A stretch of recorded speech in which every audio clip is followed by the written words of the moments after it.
Hello and welcome to Nick's Allotment Diary. It's time for part 2 of my plot tour.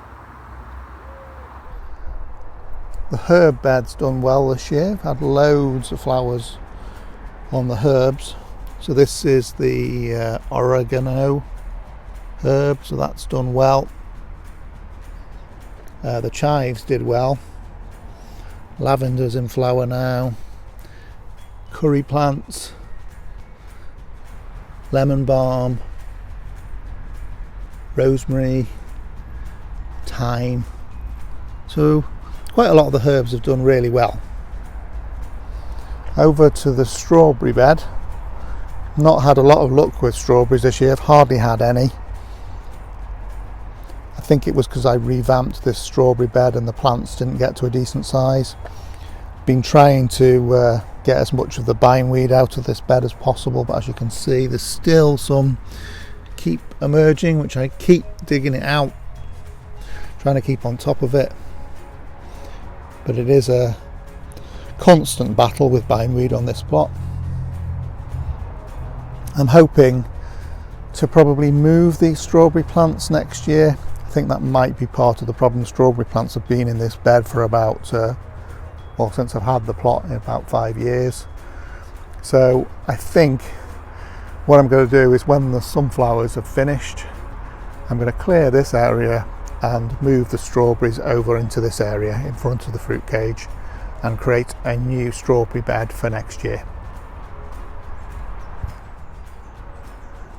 So I'm pretty pleased with the sunflowers.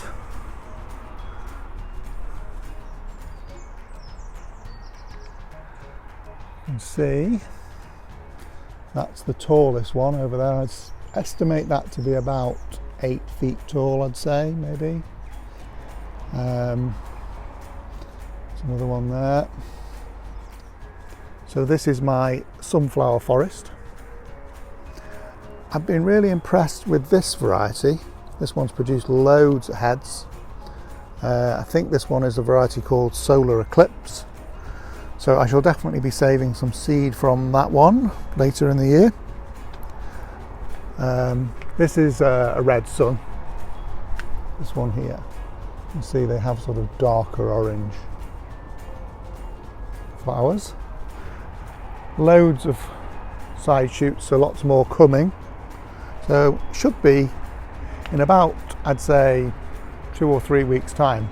I should think the majority of these sunflowers should all be out.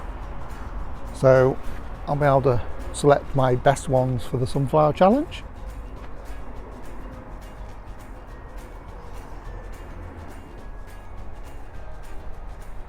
Over to the flower bed.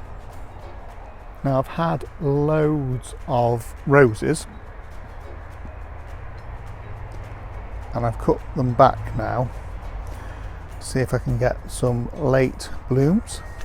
Quite a lot of black spot on the rose leaves, so I do need to try and do something to deal with that. I think that's to do with air circulation.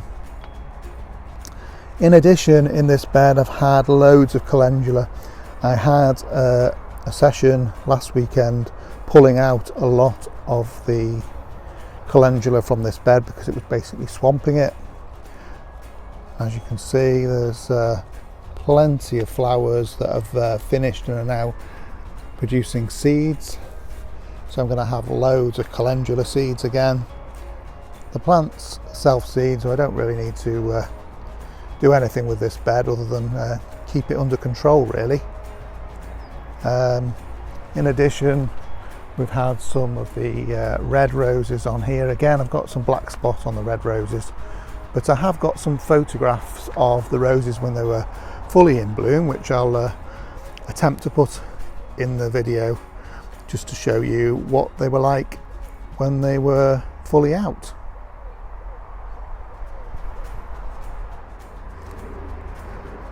Moving into the greenhouse. So I have quite a few tomato plants that are producing tomatoes now, so they should be ready in the next few weeks. So we have a variety called Piccolo, so that's the variety that produces small cherry tomatoes from the supermarket tomato that I just germinated the seeds from. So we also have this variety, which is a black variety called Mac Cherry. So they're a cherry black tomato. And we have the Ildi tomato, which is the same one that's outside. So that one has pear-shaped type tomatoes, yellow ones. There is also in the corner a cucumber plant, so I'm hoping to get quite a few cucumbers on that one. Now to take you over to the jungle that is all the spare plants that I've got. So these are spare tomato plants, pepper plants, there's climbing French beans. This pepper has done relatively well. It's just starting to flower now. It's looking like a decent plant. This was a variety called Bellboy. So I'm hoping to get some decent sized peppers off that plant.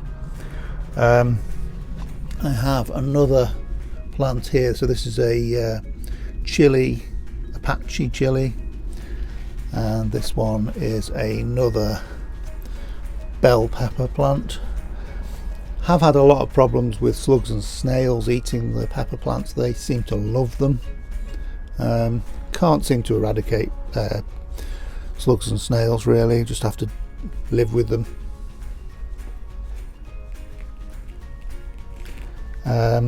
Some more spare tomato plants. I've also got some purple sprouting broccoli here, so that's going to go out in the bed where the onions are. So they'll be planted probably in 2 or 3 weeks time. When I've taken the onions out, I'll replace those with the purple sprouting broccoli so that they can overwinter and produce purple sprouting broccoli in the spring. Hope you enjoyed that second part of my plot tour. I've really enjoyed having you along at my allotment. Thanks very much for joining me at Nick's allotment. I'll see you again next time.